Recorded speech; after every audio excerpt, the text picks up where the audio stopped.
differentiation of trigonometric functions. Let's say we have a function y is equal to tan 4x plus 1, and we're asked to find the derivative. That means we're asked to differentiate it. Now, what do? Now, what we do is that you have 4x plus 1. So what we do is that we make a substitution, because you can't differentiate it like this. So you say, let u be equal to what? 4x plus 1. Now you go ahead to differentiate this u with respect to x.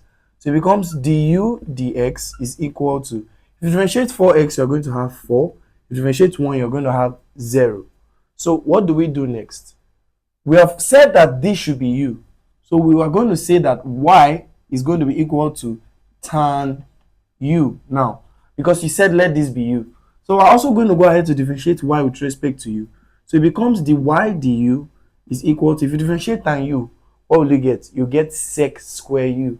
So this is going to be sec² u. Alright?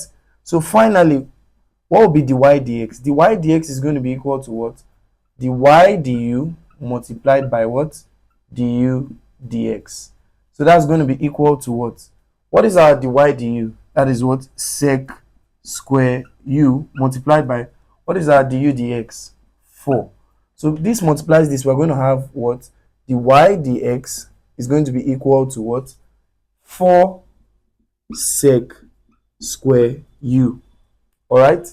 So now we're going to recall that u was equal to what? 4x plus 1.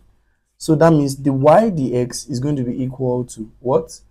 4 sec² 4x plus 1. And then this gives us our answer.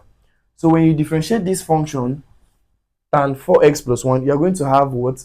4 sec² 4x plus 1.